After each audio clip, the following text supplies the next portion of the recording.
What's up, everybody? It's Gerard here, as always, with your 3T Podcast official YouTube channel. It's Wednesday. You know what that means? Raw and Smackdown QuickTake reviews, baby! The good, the bad, and the ugly of WWE programming this week. And as always, Monday comes before Tuesday, so we're starting on Monday Night Raw. The ugly, more Shane McMahon stuff. That's what Shane McMahon promos make me do. It makes me want to fall asleep. They gave him so many segments and promos on Raw with this whole party gang that they were doing. He brings down a lot of the talent around him. Elias isn't as over. McIntyre isn't as over. The Revival have kind of gotten a little better with him, but that's because they weren't really being used in the first place anyway. The bad, not a fan of babyface Seth Rollins in its current state. Let me make that clear.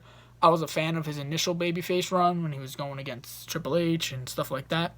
I think they've kind of tried to make him look like the edgy, you don't know what he's going to do type of thing. And they haven't really done a good job of him since him winning the Universal title via multiple low blows and chair shots. That's not how babyface should be winning the title at all, ever. Because that's not what a babyface does. They had the stuff at the Saudi Arabia show with him and Corbin. The referee thing. He doesn't need to be beating Corbin with the assistance of an angry referee, or whatever you want to call it. And I think it makes him look a lot weaker. Him attacking people with the chairs. Why? Is Baron Corbin that much of a threat to you that if he has a referee in his back pocket, he's going to win the title? Not a strong babyface. The good, the 5-way elimination match to determine the number one contender to the United States title. Ricochet won. Very fun match. I would have wished it would have been Ricochet and Cesaro in the last two, but that's just me. I think the Joe Ricochet stuff is going to be very fun on Sunday. Also, the Bray Wyatt segment was very, very interesting. I'm very curious to see where this goes. I'm a big fan of it. I like that they're showing the Fiend at the end. He also disappeared, so maybe that means he's coming soon? Possibly. I mean, I hope so. Now for SmackDown, the good, the bad, the ugly of SmackDown. The ugly Finn Balor not being on the show. He's your Intercontinental Champion. I don't know why WWE does this crap where the champion, at least one champion, either whether it be the Women's Tag Team Champions, the Raw Tag Team Champions, blah, blah, blah, blah, blah. And this goes back months. Even when Nakamura was the United States Champion, he wasn't on most of the time. I don't know why you put belts on people that you're not going to use them on TV constantly. Especially someone as over as Finn Balor. He should be on the show every week, no matter what. And they have an Andrade feud with Cruz. If you really wanted that feud, put the belt on Andrade, right? I don't get it. They did the same thing with the Usos and Revival. Why? The bad. More bad. Shane McMahon, once again, making the bad and the ugly list. But this time for SmackDown. Wasn't a fan of the stuff with The Miz. I kind of think that feud has ran its course. And I get why they're trying to keep it going, because they want to make it seem like the whole babyface roster is against Shane and the heels are associating themselves with Shane for positive benefits to their career. But we don't need more Shane McMahon. I don't know why no one's saying that. The crowd should be just sleeping in the freaking crowd while he's out there.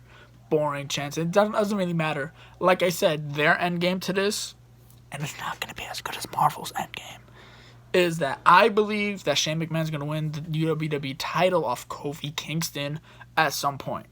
Yeah, I know how that sounds, and I'm hoping I'm wrong.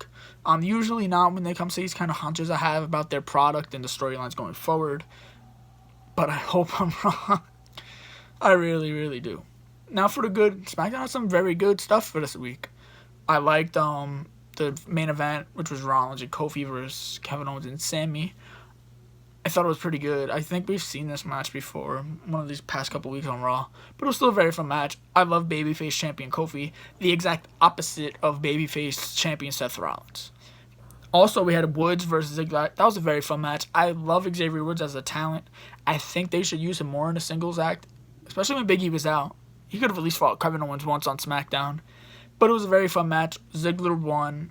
And I like that they're trying to give Ziggler some wins going into the pay-per-view. The opposite of what they did with Corbin losing on Raw, right? So, one show, the challenger looks like, okay, he's actually a credible challenger. The other guy just keeps losing. Also, the 24/7 title, as always, as a highlight on any episode of Raw or SmackDown. It was even more funnier this week with Drake Maverick winning the title. Yeah, Drake Maverick finally won the 24/7 championship. He dressed in Carmella drag, which was hilarious. He had like fake boobs just plop out of him.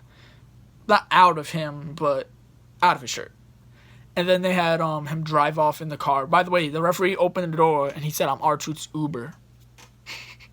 I mean, maybe the referee's paychecks aren't as big as we thought they were, right? He storms off, and to tie that up, R-Truth goes, "I didn't know Carmella was getting married," because Drake Maverick made a line about, "I'm getting married and I'm the champion." And then R-Truth's like, "Carmella, I didn't know you were getting married." It'll be funny if on Raw or SmackDown, R-Truth tries to pin Carmella here, thinking that she's the 24/7 champion. I loved it. Now for the ratings for the shows, I'm going to give Raw a 6.5 out of 10, and SmackDown a 6 out of 10. I enjoyed Raw a little bit more than SmackDown.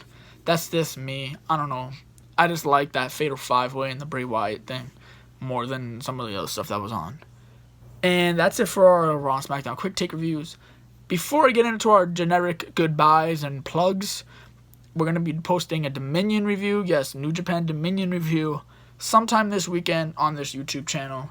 We want to add more content, and we're very big on New Japan and Puroresu in general. So I'm going to be posting a Dominion review Friday or Saturday or Sunday, something along those lines. So I hope you guys like that. It might be a little bit longer than this kind of video, but it is what it is. So that's all for now. Merch plugs below: Pro Wrestling Tees, Wrestle Post, Instagram, Twitter, Facebook. All those links will be below. We're on Apple, Google Play, TuneIn, and Spotify if you want to listen to our podcast on the go. And that's all for now. I said that 3 times now, so I was just making it very apparent. I'm Gerard. I'm signing off from the 3T crew. Until next time, peace out.